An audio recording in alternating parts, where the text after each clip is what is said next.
लेकिन शाबाश है भारतीय वोटर्स को जिन्होंने मोदी को मारी है ऐसी मार कि भारतीय जनता पार्टी में मची हुई है हाहाकार। तो उत्तर प्रदेश में बीजेपी की हार पर हाहाकार मचा हुआ है। अयोध्या में मजहब कार्ड खेलने के बावजूद मोदी सरकार को तारीखी शिकस्त। मोदी की नफरत अंगेज सियासत और मुस्लिम मुखालिफ एजेंडे को अयोध्या की आवाम ने मुस्तरद कर दिया है। उत्तर प्रदेश में बीजेपी अयोध्या की निश्चित भी 54,000 वोट के बड़े मार्जिन से हार गई है। पूरे भारत में अगर भाजपा हार जाती तो कोई बात नहीं, अयोध्या जीती तो पूरा भारत जय श्री राम कहता। पर आज जो अयोध्या पे उंगली उठ रही है ना, वो अयोध्या हारने की वजह से है। आज लग रहा है कि अयोध्या वासियों ने फिर से वो त्रेता लौटा दिया जब माँ सीता को वनवास कर दिया था, प्रभु श्री राम को 14 वर्ष का वनवास कर दिया था। हिंदुत्व का दिल समझे जाने वाले अयोध्या ने मोदी को इतने जख्म लगाए कि सादा अक्सरियत लेने के बावजूद बीजेपी के जो कैंप हैं उनमें सफ़े मातम बिछी हुई है। रोने धोने और चीखने चिल्लाने की आवाजें साफ सुनाई दे रही हैं। देखिए यूपी में तो योगी आदित्यनाथ के तो नारे लगा लगा के तो आप लोगों ने जो है वो पता नहीं आसमान सर पे उठाया हुआ था। वहां पर जब रिजल्ट ही आए तो सब तो हक्का बक्का रह गए कि भाई ये क्या हो गया। इस बेशरम को अगर देखें, तीसरी बार हुकूमत बनाने के भाषण दे रहा है। देखा आपने इस जैसा को बेशरम, बेगैरत और कमीना शख्स। मैं ये कहती हूँ इसे गुजरात के मजलूमों की आहें ले डूबी हैं। भारत के लिए तो खास तौर पर मुसलमानों और कश्मीरियों की बद्दुआओं ने नरेंद्र मोदी की बदबख्ती को मुमकिन बनाया है। जैसा ये बेशरम और बेगैरत है, हो सकता है कि सौदेबाजी करके तीसरी बार वजीर आजम बन भी जाए। नमस्कार दोस्तों, स्वागत है आप लोग का हिंदुस्तानी स्पेशल के एक और नए वीडियो में। दोस्तों जैसे जानते हैं कि जो इलेक्शन का जो एग्जिट जो संख्या है वो आ चुका है और जो एनडीए है यानी कि जो मोदी जी की गवर्नमेंट है और साथ साथ उनके साथ जो दल जिन्होंने की मोदी जी के साथ में चुनाव लड़ा है उनकी सीटें 293 आ चुकी है और अभी तो बताया जा रहा है कि 303 सीटें जो हैं वो अब एनडीए की हो चुकी हैं। लेकिन जिस तरीके से अयोध्या में हार हुई है उसके बाद से फिजा खान और साथ साथ पाकिस्तान के जो एंकर हैं जो कि इंडिया के खिलाफ लगातार बात करते हैं, उनको एक मौका मिल गया है और वो लगातार जो है वो मोदी जी पे हमला कर रहे हैं। उनका ये कहना है कि जो अयोध्या की जो जनता है उसने बहुत अच्छा काम किया, लेकिन जिस तरीके से अयोध्या में हार हुई है ये किसी को नहीं लग रहा था, क्योंकि जितना काम अयोध्या में नरेंद्र मोदी के आने के बाद किया गया है ये बिल्कुल भी नहीं सोचा जा सकता है कि ऐसा क्यों हुआ। लेकिन अब देखने वाली बात होगी कि आने वाले दिनों में क्या होता है। लेकिन पाकिस्तानी मीडिया जो है वो इस चीज को जो है वो कहीं ना कहीं भुनाना चाहती है और उसका ये कहना है कि ये मोदी की हार है। लेकिन अब देखने वाली बात होगी कि तीसरी टर्म में वो पाकिस्तान के खिलाफ क्या जो है वो अगला कदम लेते हैं। तो चलिए हम चलते हैं, देखते हैं कि कैसे फिजा खान जो है वो इस हार के बाद भारत से मजे ले रही है।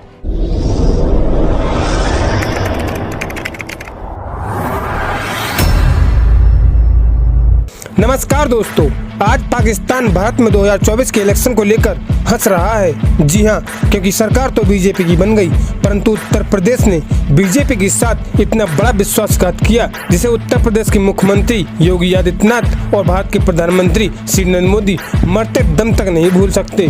जी हां, तो हुआ कुछ यूं है कि 2024 में लोकसभा चुनाव के जब रिजल्ट सामने आए तो भारत तो दूर की बात, यहाँ तक कि पूरी दुनिया हैरान रह गई।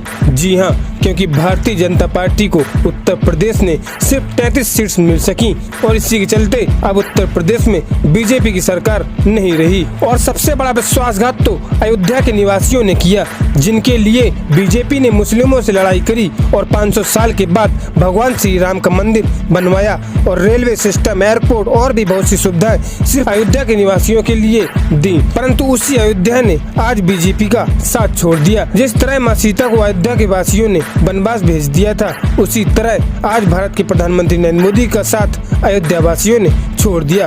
खैर दोस्तों, आपसे छोड़िए, हम पहले पाकिस्तानी मीडिया का रिएक्शन देखते हैं। इस फ्रॉडिये के दावे थे कि अब की बार 400 पार, लेकिन शाबाश है भारतीय वोटर्स को जिन्होंने मोदी को मारी है ऐसी मार कि भारतीय जनता पार्टी में मची हुई है हाहाकार। क्योंकि बड़े तकब्बुर और फख्र से इस फ्रॉडिये ने राम मंदिर के इफ्तिताह से जो इंतखाबी सफर शुरू किया उसका इख्तिताम उसी अयोध्या के मुकाम पर बदतरीन शिकस्त से हुआ है। मैं ये कहती हूँ कि अगर जरा सी भी गैरत हो ना तो बंदा शर्म से डूब मरे, मगर इस बेशरम का शर्म से क्या काम। हिंदुत्व का दिल समझे जाने वाले अयोध्या ने मोदी को इतने जख्म लगाए कि सादा अक्सरियत लेने के बावजूद बीजेपी के जो कैंप हैं उनमें सफ़े मातम बिछी हुई है। रोने धोने और चीखने चिल्लाने की आवाज़ें साफ सुनाई दे रही हैं। और इस बेशरम को अगर देखें कि मीडिया पर खुशी का इजहार करता फिर रहे, तीसरी बार हुकूमत बनाने के भाषण दे रहा है। देखा आपने इस जैसा को बेशरम, बेगैरत और कमीना शख्स। मैं ये कहती हूँ इसे गुजरात के मजलूमों की आहें ले डूबी हैं। भारत एक लियो तो खास तौर पर मुसलमानों और कश्मीरियों की बद्दुआओं ने नरेंद्र मोदी की बदबख्ती को मुमकिन बनाया है। इस बेशरम को वज़ीर आज़म बनाना है या नहीं, ये फैसला बीजेपी ने नहीं बल्कि अब इत्तेहादियों ने करना है, जिनके लंबे मुतालिबात की जो लिस्ट है उस पर भारतीय मीडिया में बहस होने लगी है। जैसा ये बेशरम और बेगैरत है, हो सकता है कि सौदेबाजी करके तीसरी बार वज़ीर आज़म बन भी जाए, लेकिन मैं आपको यहाँ बताना चाहूंगी, मेरी बात आप लिख कर रख लें कि अगर इस बार इसकी हुकूमत बनी तो आप देख लीजिएगा कि वो सहारों पर बनी हुकूमत होगी, बाकायदा लंगड़ी हुकूमत होगी, इत्तेहादियों के ताउन की मोहताज होगी, तगड़ी ऑपोजिशन के रहमो करम पर भारतीय जनता पार्टी बीजेपी और मोदी ने भारत की सेकुलर जो शनाख्त है वो खत्म करने और हिंदुत्व के जिस एजेंडे को अमली जामा पहनाना था वो सारे प्लान मट्टी में मिल गए हैं। और भारत में जो लोकसभा की आपको पता है 543 नशिस्तें हैं, उनमें से 272 सीटें नशिस्तें हासिल करने वाली जो जमात है वो हुकूमत बनाती है। अब इस लिहाज से अगर भारतीय इंतखाबी नताइज हैं, इन रिजल्ट पर अब नज़र डालें तो जो कांग्रेसी इत्तेहाद है उसने इंडिया की जो हैरान कौन आप कह लें कि कामयाबी हासिल की है, और मोदी की जो इंतखाबी इत्तेहाद के मुकाबले में अब तक की 240 नशिस्तों पर मैदान जो अब तक की टैली है, जो नताइज सामने आए हैं, जो लोकसभा की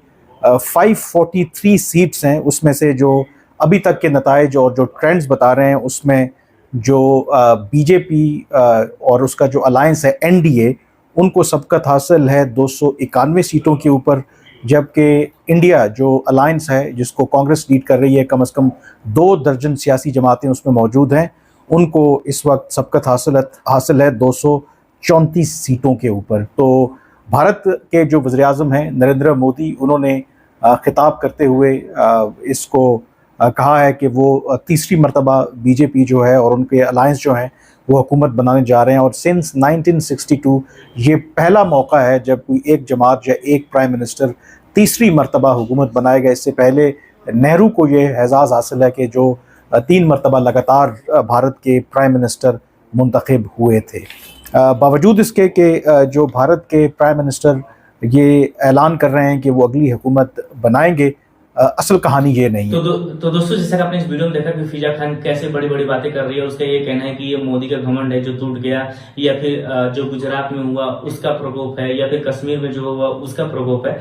लेकिन ये बात तो अलग है। लेकिन ये बात तो सही है कि एनडीए की एक बार फिर से सरकार बन रही है और 9 तारीख को जो है वो पाकिस्तान के लिए बहुत बुरी खबर आने वाली है, क्योंकि जैसे एनडीए की सरकार बनेगी फिर पाकिस्तान जो पीओके पाकिस्तान ऑक्युपाइड कश्मीर जिसको भी बचाने में लगा हुआ है वो तो पाकिस्तान के से चाह रहा है। और यही पाकिस्तानी मीडिया भी चाहती थी, पाकिस्तान के गवर्नमेंट भी चाहती थी कि मोदी की सरकार नहीं, क्योंकि मोदी की सरकार आने के बाद बहुत बड़े बड़े स्टेप जो है वो पाकिस्तान के खिलाफ भी लिए जा सकते हैं। क्योंकि 2019 के इलेक्शन के जीतने के बाद सबसे पहला स्टेप जो है वो मोदी जी ने आर्टिकल 17 और 35 पे हटाने का काम किया था। और पाकिस्तान का भी यही शक है कि इस इलेक्शन के बाद इस जो जीत है उसके शपथ लेने के कुछ ही दिनों के बाद पीओके पे बड़ा एक्शन भारत का हो सकता है। तो दोस्तों, देखने वाली बात है कि आने वाले दिनों में क्या होता है। लेकिन जिस तरीके से अयोध्या में हार हुई, ये सबके लिए जो है वो कहीं न कहीं एक बुरी खबर है। तो दोस्तों, बस आज के लिए इतना ही। आई थिंक आप लोगों को वीडियो अच्छा लगेगा। वीडियो अच्छे वीडियो को लाइक और चैनल हिंदुस्तानी स्पेशल को सब्सक्राइब कर लें, क्योंकि हम आपके लिए ऐसी इंटरेस्टिंग वीडियो लाते रहते हैं। मिलेंगे तब तक करें हिंदुस्तानी स्पेशल।